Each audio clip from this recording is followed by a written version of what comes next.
ladies and gentlemen. This is Peter Wilson speaking to you from the centre court at Wimbledon on what is, alas, the last Saturday of the 1952 championships, and of course our last visit here.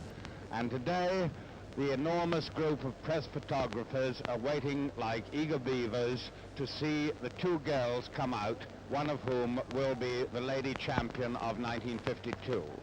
Acting as caddy for one of them, the referee of the championships, and Colonel Macaulay acting as caddy for the other. This is real military service with a smile. And here are the two of them, both still in their cardigans, and both doing a rather nice little curtsy as the Duchess of Kent enters the royal box. And here we have Maureen Connolly, Little Mo, this fabulous youngster who won the American Championships at 16, and now at 17, at her first Wimbledon attempt, is in the final. A magnificent performance, win, lose, or draw. And already she's hitting her form, the form that's caused her to be known as the Babe Ruthless, because she's just hammered her way through the cream of women's tennis, and she's revived interest in the women's singles to an extent I can't remember for years. And I'm tempted almost to say in the other corner is Louise Brough, the champion of the old guard, Wimbledon singles title holder in 1948, 49 and 50, and a most complete player as well as a very charming person. Did you notice there how she threw the ball up and then caught it again? That's one of her big errors. She can't throw the ball up consistently straight.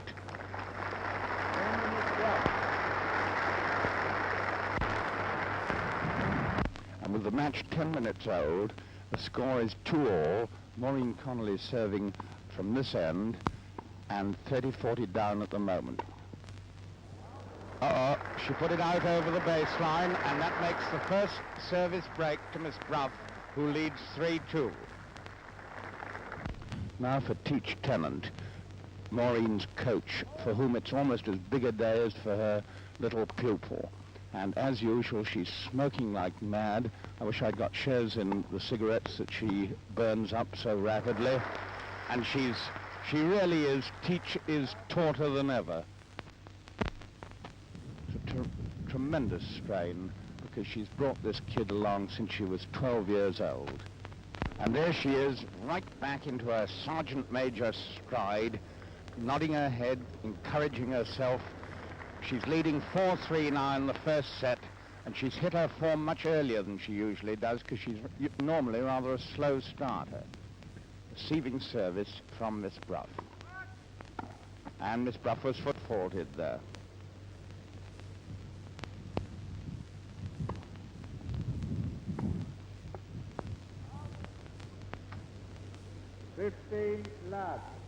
It's very hot here, but I think the coolest person in the entire place is Little Mo. Temporary hold up while something half blew onto the court. Great service return right onto the sideline.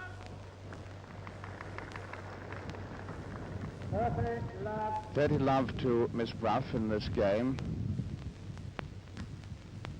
She's pulling out every trick she's learnt on the courts of the world.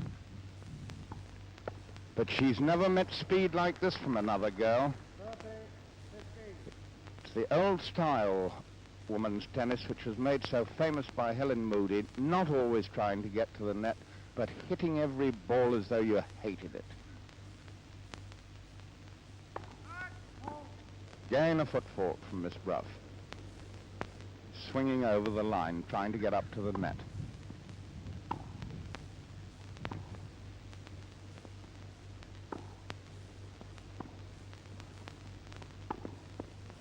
Clever shot from Miss Brough there, varying her pace with spin and her length with short ones to drag the younger girl into the mid-court position.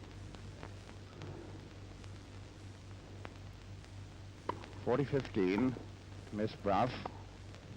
And a good volley, yes, that gives her 4-all. Now Louise Brough has come to this end, and she's got the important lead of 5-4 against the service, and her own service, which is still just about the most powerful and masculine of all the girls, might clinch this set.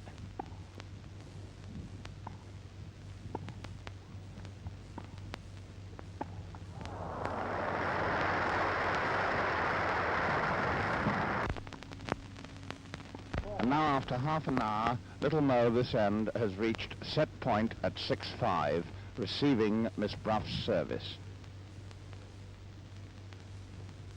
30-40. And it's out, yes.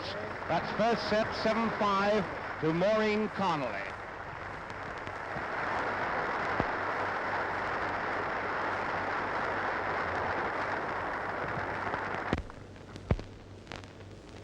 And there's little Mo, who's rapidly approaching the stature of mighty Mo, receiving service at the far end at the start of the second set.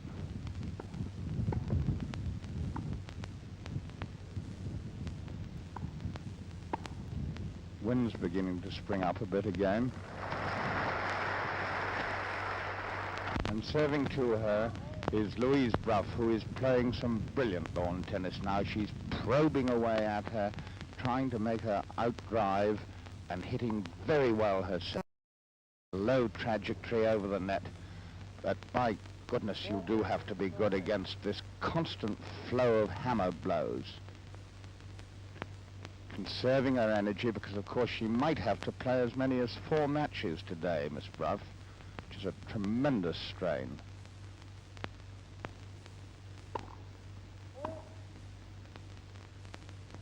Look at the power she puts into that kicking second service.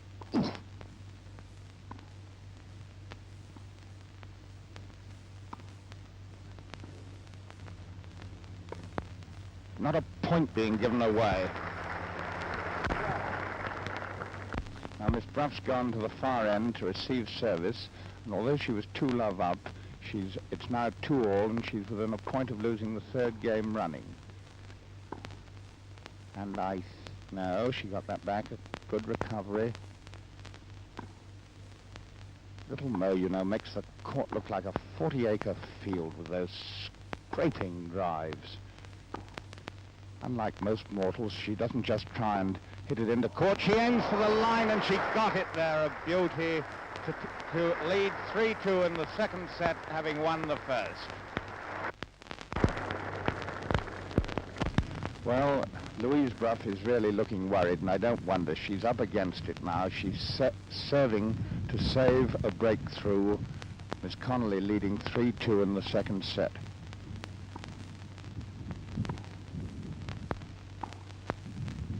Wonderful length the girl's keeping. Beautiful volley. And now little Mo, serving from the far end, is leading 4-2 and 40-15 in this most memorable women's final match. It really is. It's been one of the great matches, and that makes it 5-2. An attempted drop shot that dropped all right, but on the wrong side of the net.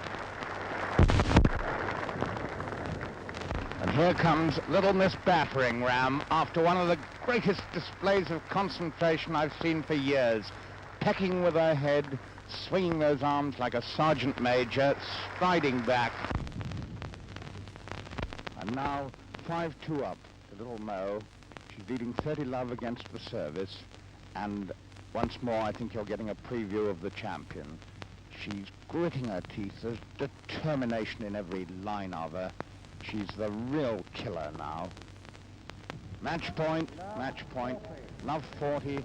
She's grimacing, she's tense, she's taut, and by gosh, she is terrific. Love 40, 2-5. 1 point away from victory at her first attempt. Watch for the backhand. Now a lob. And she's lost 1 point. 15-40 now.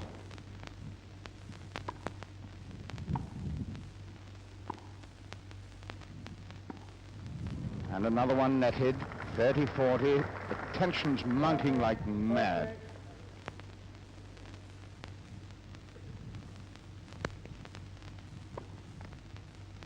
Miss Bruff using every trick she knows to fight off this amazing little hitter.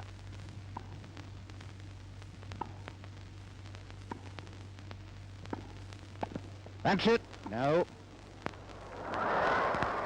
No, indeed it wasn't. I thought she'd got it there, but Miss Bruff made a wonderful recovery, and little Mo overdove. And now it's deuce. Deuce now.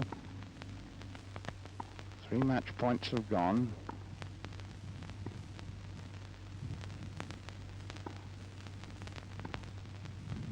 People are forgetting how to breathe. And a great volley by Miss Bruff. Her advantage. Deuce again. Match has been on an hour now.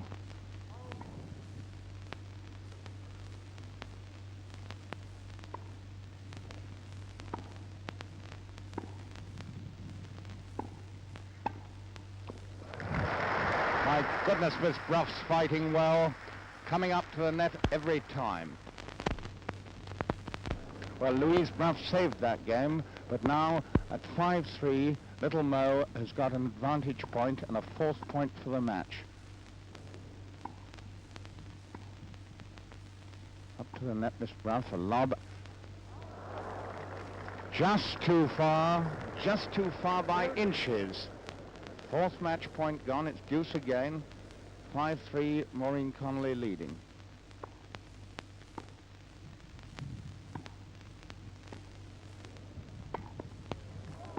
And that's a 5th match point.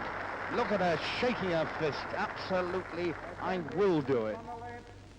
It's unbelievable that a girl of 17 can be so absolutely cool, calm, and I think go on and collect the championship. First service. Let first service.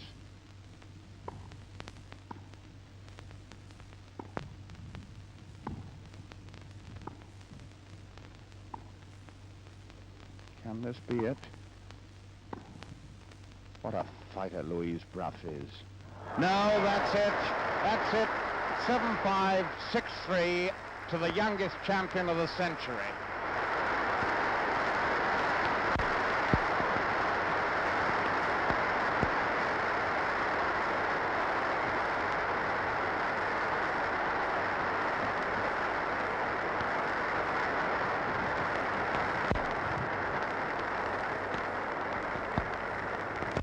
Here comes the Duchess of Kent with Sir Louis Gregg escorting her on one side and Colonel Macaulay on the other to present the trophy to this great little champion.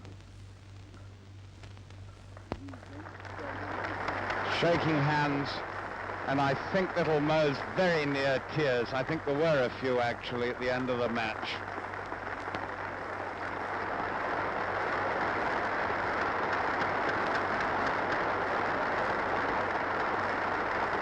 The three of them are posing together, Her Royal Highness helping to hold the heavy silver salver, and Miss Bruff flanking little Mo on the other side.